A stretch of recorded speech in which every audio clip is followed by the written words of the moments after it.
Are Mel Owens and Peg Munson still together after the Golden Bachelor Season 2 finale? Hello everyone, welcome to my channel, Bachelor Nation News fans. The Golden Bachelor Season 2 ended with Mel Owens choosing Peg Munson, but are they still together after the show? Mel, a 66-year-old NFL player-turned-lawyer and divorced dad of 2 sons, began his journey with 23 women. For his overnight fantasy suite dates in Antigua, he ultimately narrowed them down to 2. Peg, a 62-year-old retired firefighter and bomb tech and divorced mother of 1 daughter from Las Vegas, Nevada, and Cindy Cullors, a 60-year-old retired biomedical engineer and divorced mother of 3 daughters from Austin, Texas. Mel and Peg had a wonderful time during their Golden Bachelor Season 2 fantasy suite date, and they used the overnight unfilmed portion of the experience to get to know each other even better. However, Cindy and Mel's date didn't go well because he revealed that he wasn't ready to tell her that he'd commit to her and get engaged at the end of the process. Wanting more from Mel, Cindy self-eliminated before they went to the fantasy suite, which meant that Peg was the only woman left. Mel explained the situation to Peg, worried that she'd feel that he was choosing her by default. However, that wasn't the case. After Peg met Mel's sons Lucas and Andre and his friend Diane, Mel was sure that Peg was perfect for him. During the final rose ceremony, Mel offered Peg a promise ring, which she happily accepted. This made them the first golden couple to not get engaged. During the After the Final Rose episode of the finale, Mel and Peg debuted as a couple, but are they still together after the show? The Golden Bachelor Season 2's Mel Owens and Peg Munson are still in a relationship, but they're not engaged. In an interview with E!, Mel said, "I saw our love grow all the way through, and it's special when it's the right person. We've spent some time together, and we had moments together. We had some time, and one thing that I love about her is the energy and the get-up-and-go attitude." Peg shared that she and Mel are in love, but they're not rushing to get engaged. She explained, "You know what's nice about being in your 60s and going through life? You get to write your own love story, and we're on the same page. That's a love story the way that we get to do it, and to continue to grow our love, continue to spend time with our families, and that's the nice part about being in your 60s, in your golden years, is being able to do what you want to with that connection you have with someone."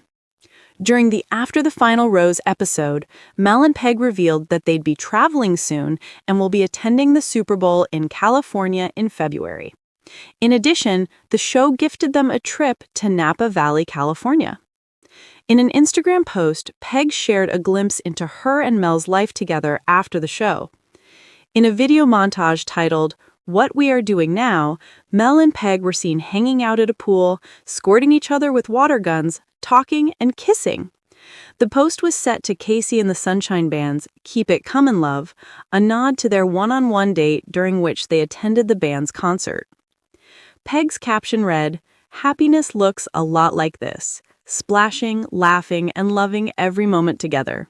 Water guns, poolside kisses, and a whole new chapter beginning right here.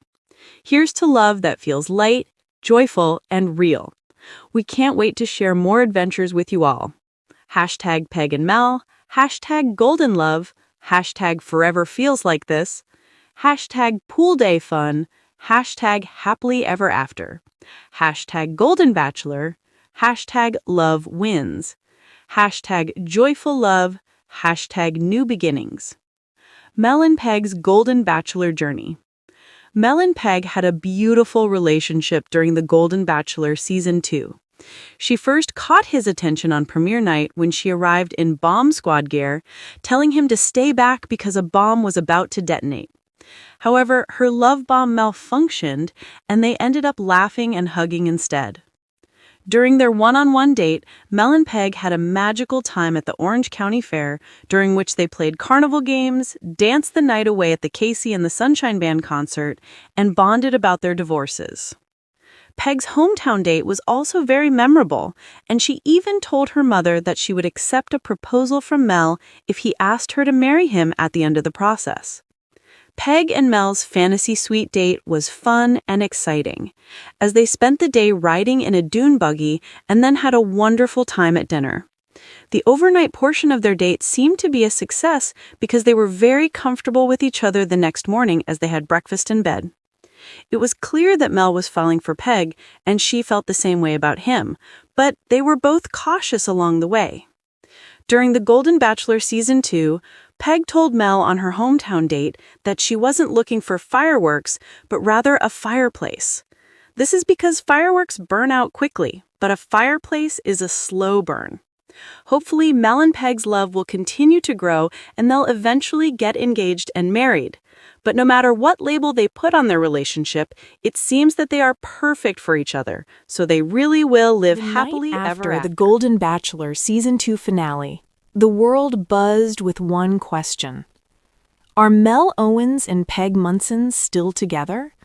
Millions had watched the emotional reunion, the tearful proposal in the rose garden, and the way Peg's hand trembled against Mel's as she whispered, "Yes," under a canopy of twinkling studio lights. But that was television. Real life, everyone knew, was much messier. Hours after the finale aired, Peg Munson sat on the balcony of the Beverly Hills hotel the network provided. She watched the sunrise creep over the skyline, turning everything gold. The same gold as her dress from the finale. The same gold the fans said made her look 40 years younger. But Peg wasn't thinking about fashion. She was thinking about Mel. He had left the after-party early, overwhelmed by reporters asking whether he was ready for marriage, for moving states, for sharing his life again at 72.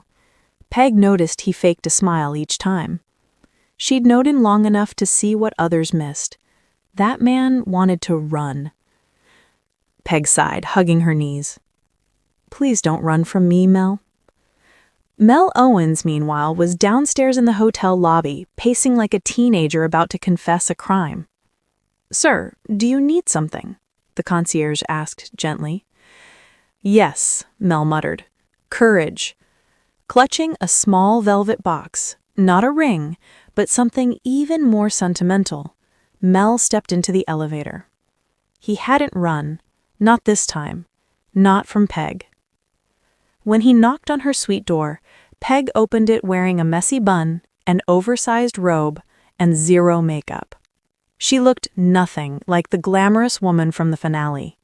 Mel thought she was even more beautiful. "Can we talk?" he asked. Peg nodded, heart pounding. "Please."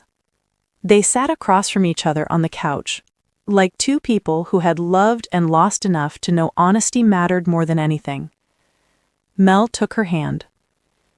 "Peg," he said quietly, "I don't want the show version of us. I want the real-life version. Even if it's harder, even if it's slower, even if it scares me." Tears filled her eyes. "So, you're not running?" He smiled. "Maybe from the paparazzi, not from you." "Then why were you pulling away all night?" Peg asked. Mel sighed. "Because of this." He opened the velvet box. Inside was a miniature compass necklace, silver and delicate, engraved with tiny words. "Where you are is home." Peg's breath caught. Mel continued, voice shaky. "I got it for you weeks ago. Not as a proposal, not as pressure, just as a promise. I was afraid giving it to you after the finale would make people think the show forced us into something." Peg touched the compass gently. "Mel, this is perfect." His shoulders relaxed with relief. "So, are we okay?" She took his face in both hands, smiling through tears. "We're better than okay." And she kissed him, long and soft, as sunlight warmed the room. Over the next months after fans expected drama, breakup rumors, and sensational headlines, Mel and Peg did something shocking. They lived quietly. Mel gardened and invited Peg to sit with him while he trimmed his roses. Peg hosted Sunday brunches where she taught Mel's grandkids how to make blueberry scones. They took road trips with no schedule, no camera crew, no microphones hidden in their clothing. Their love didn't explode like a firework. It settled, like a warm lamp in a cozy room, steady, glowing, dependable. One afternoon, while walking along a beach in Santa Barbara, Peg placed her hand in Mel's. "You know, people online still keep asking if we're together." Mel laughed. "What should we tell them?" Peg grinned mischievously. "Let's give them something to talk about." 2 weeks later, the couple posted a simple photo on social media. Mel and Peg on a wooden bench, hands intertwined, the compass necklace shining at Peg's throat. No flashy caption, just still choosing each other every day. The internet exploded. Fans cried. Critics melted. Bachelor Nation fainted in collective joy. But none of that mattered to Mel and Peg. That night, Mel whispered to her as they danced barefoot in the living room, "I'm glad we didn't rush." Peg laid her head on his chest. "Me too. The best love isn't made for television. It's made after." He kissed her on the top of her head, and then he murmured, "Then here's the truth. Yes, The we're world still kept together." buzzing after Mel Owens and Peg Munson confirmed they were still together. But while the internet debated wedding dates, retirement plans, and fan theories, the couple slipped quietly into a world they could finally call real. What happened next surprised everyone, including Mel and Peg themselves. Peg stood in the doorway of Mel's cozy cottage, holding a single suitcase. Not two, not five, just one. "Well," she said, eyeing the space, "this is either the smallest suitcase I've ever brought into a man's home, or I'm getting better at simplifying." Mel chuckled and took the suitcase from her. "You're not moving in," he reminded. "You're test driving the idea." "So I'm like a rental?" Peg teased. Mel pretended to think. "A luxury limited edition model." "That's better." Peg walked around the cottage, noticing the things Mel hadn't changed in 20 years. The faded armchair, the ancient radio he still used every morning, the shelves of books about gardening and fishing. But then she noticed a few new things. A framed photo of the two of them from the finale, a lavender candle she liked, an extra spot cleared in the closet. Peg ran a hand over the empty closet space.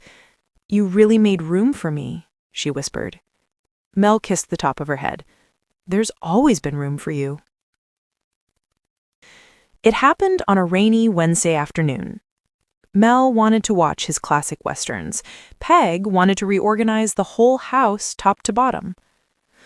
"I'm not sure why everything has to move," Mel muttered.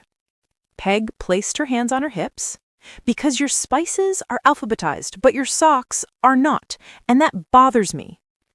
Mel blinked. "My spices are not alphabetized."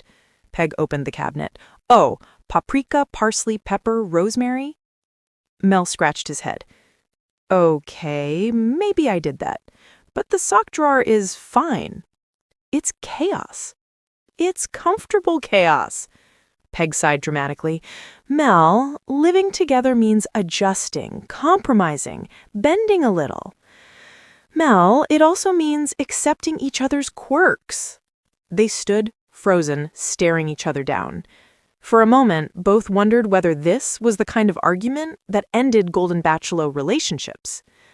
Then Peg burst out laughing. Mel followed. Soon they were doubled over on the couch, dripping tears of laughter while the rain hammered outside. "Fine," Peg giggled. "Keep your chaotic socks."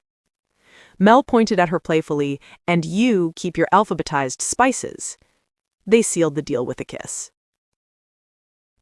By July, Mel and Peg had become inseparable. They threw spontaneous picnics. They danced in grocery store aisles. They crashed each other's family events. Peg taught Mel to take selfies that weren't blurry. Mel taught Peg to bait a fishing hook without screaming. One evening, while watching fireflies in Mel's backyard, Peg whispered, "You know, I didn't expect to fall in love this deeply again." Mel took her hand. "Neither did I." "Does it scare you?" "Only every day," he admitted. "But love that doesn't scare you a little isn't real love. Real love is risky." Peg leaned into him. "Then let's risk it." In September, Mel planned a weekend getaway to Carmel by the sea. Peg assumed it was just a romantic vacation. But on their last night, Mel took her to a quiet beach at dusk. Soft waves rolled over the sand. The sky glowed with a pink-gold haze. Peg felt her heart thumping as Mel held her hands. "I'm not asking for a wedding date, or for you to move in tomorrow. I'm just asking one thing." He reached into his jacket and pulled out another velvet box. Peg froze. Inside was a gold band, simple, elegant, engraved on the inside with "Second chances are the sweetest." Mel's voice trembled. "Peg Munson, will you marry me someday? When you're ready? Whenever that is?" Peg covered her mouth, tears spilling. "You don't need a date. You don't need a plan. You just need my answer." "And that is," Mel whispered. She threw her arms around him, sobbing. "Yes, Mel, yes. Someday, yes." Mel laughed through his own tears. "Someday sounds perfect." After the engagement, sort of, Peg made an announcement. "We won't be rushing anything, Bachelor Nation. Some love stories grow best in slow sunlight." Mel nodded proudly beside her. And that became the theme of their relationship. Slow, steady, deeply intentional. They were still together, still inseparable, still choosing each other. Not because the cameras wanted them to, not because fans demanded updates, but because, even in their 70s, they'd discovered something precious.